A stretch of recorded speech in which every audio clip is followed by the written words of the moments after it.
जय हिंद दोस्तों, ये गुरु नानक डेयरी जसवीर जी हैं। गाय को खूनी मरोड़ लग जाते हैं, खूनी जैसे इसको कहते हैं, कैसे ठीक करोगे? सर एंटीबायोटिक इंजेक्शन पड़े हैं। हमारे पास जो खूनी मरोड़ है उसके लिए इंजेक्शन आते हैं, मैं दिखा देता कितना महंगा इलाज है? अगर खूनी मरोड़ लगे हैं तो करीब करीब 500-600 रुपये लगेगा। ऐसे ही नाम बता दो। मैं किट पड़ी है, दिखा देता हूँ। लाओ दिखाओ। तो ऐसी साथ में खुशबू उठी जाएगी। जैसे अस्पताल से आती है। अस्पताल जैसी ये काम ही है जी। ये देखो ये कितने की है सारी? ये 16,000 की आई। इतना पैसा नहीं लगाया? हाँ जी, 16,000 की। ये देखो गाय को जनेगी, कोई मैली के लिए है, कोई स्ट्रेस के लिए। मैली के लिए कौन सी है? स्ट्रेस पाउडर है, ये मैली के लिए ये बोतल है। हाँ। ये विटामिन इंजेक्शन पड़े हैं। हाँ। मैली के लिए, और बुखार के लिए है, थकान के लिए है, स्टेटस के लिए वो है, स्ट्रेस में आदमी को। स्ट्रेस में पाउडर पड़ा है। वो पीला इंजेक्शन किस लिए है? वो टेरामाइसिन है। अच्छा। एनाप्लाइड पड़ी है, गाय जनेगी तो तुरंत एनाप्लाइड देंगे। अच्छा। ठीक है। ये कैलप जेल है। हाँ। डबल पावर वाला। हाँ। दूसरा लोग पिलाते हैं, हम 200 वाला पिलाते हैं। हाँ। ये सब चीजें साथ में बेचनी पड़ेगी तो ही गाय सेफ जाती है। तब सेफ जाएगी। हाँ, ये ऐसे नहीं कि अभी हमने यहाँ से परचेज करके भेज दिया तो अब समझ लो भाई, ये जानकार से खरीदारी करने का ये फायदा है। अनाड़ी आदमी से करोगे जिसने सिर्फ आपको बेचनी है, पैसे ले लेने हैं, और जिनका काम ही है, तो वो गंदा है ना, गाय सही सलामत नहीं पहुंचेगी। मौसम में मर्सिडीज हो जाता है। मर्सिडीज ये देखो रास्ते में हो जाता है मर्सिडीज। हाँ, हो जाता है, यहाँ भी हो जाए। हाँ। मौसम इतना गंदा है बारिश वाला। हाँ। तो उसमें ये सब तरह की साथ में ये कितने दिन और गंदा रहेगा? ये तो अभी महीना है और 1 महीना और। हाँ, मैली रुकने के कई कारण है जी। एक कारण नहीं है उसमें, जो फार्म पे कही जाती है तो कई प्रॉपर फीडिंग नहीं होता है। कोई ये वाले जो डालते हैं मिनरल मिक्सचर वो नहीं डालते हैं। बहुत कारण है, एक कारण नहीं होता है नाली रुकने का। तो नाली रुक गई है तो 3,000 रुपये लगता है। ये पड़ा है एक्शनल, ये देते हैं 3,000 रुपया? 3,000। एक नाली रुक गई तो 3,000। अंदर हाथ नहीं डालते, नहीं तो इन्फेक्शन और बढ़ेगा। हाथ नहीं डालना? नहीं, हाथ नहीं डालना। कितना टाइम में बाहर आ जाएगी? अपने आप आ जाएगी 8 दिन में, 7-8 दिन। 8 दिन में ये लगे होंगे इंजेक्शन 3 तो प्रोडक्ट हो जाएगी। अच्छा। हाँ।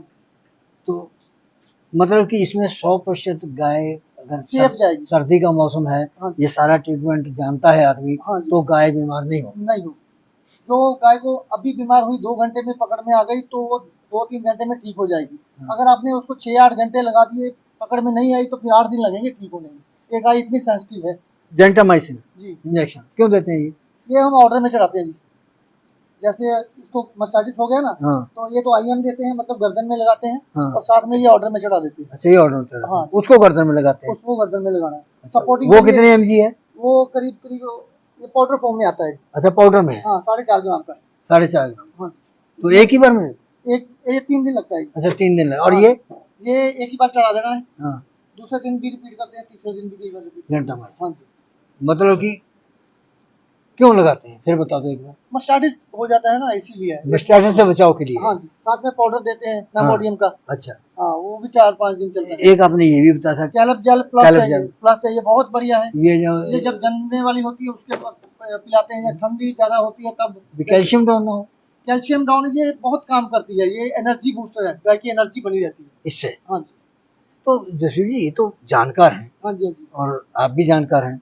तो बहुत से लोग तो ऐसे हैं कि 15-20 वाली, 20-25 वाली गाय लेते हैं, कई शौक में ले लेते हैं 40 वाली, और आगे जा करके तो वो ये कहाँ जानते हैं सब बात? सर, गाय ब्रीड ले जाना आसान है, ब्रीड को संभालना बहुत मुश्किल है, बहुत मेहनत का काम है। अब देखिए इनके साइलेज बनाते हुए उंगलियां कट गई, तो जो आदमी खुद सब काम करता है उसको थोड़ी बहुत दिक्कत तो आएगी। ठीक है। अच्छा, अब इस बात की पूर्ति आप ये करो कि मैनेजमेंट इसमें, डेयरी फार्मर फेल क्यों होते हैं? फेल इसीलिए, मिसमैनेज जब होता है तो फेल ही होते हैं।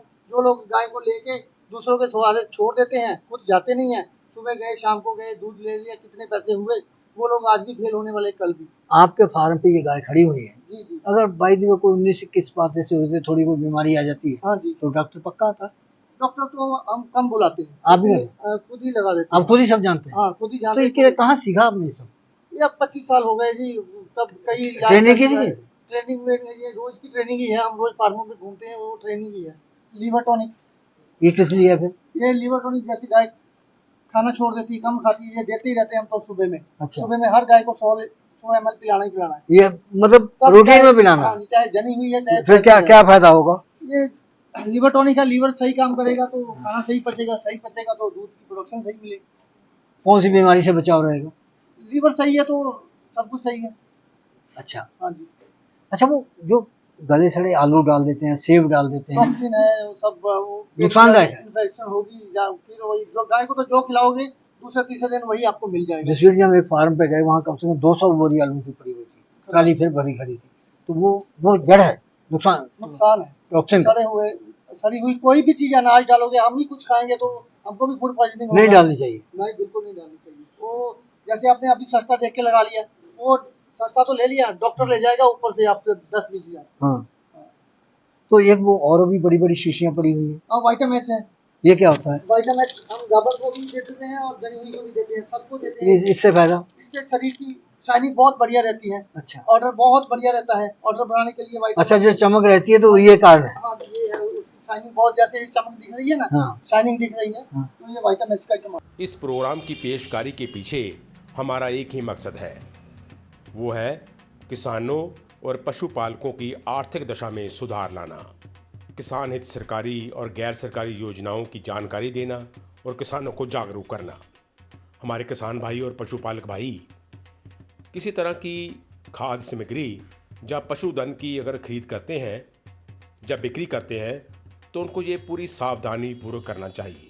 किसी तरह की खरीद फरोख्त संबंधी या किसी प्रकार की विवाद से हमारा कोई संबंध नहीं है और ना ही हम किसी तरह की जिम्मेदारी लेते हैं। धन्यवाद।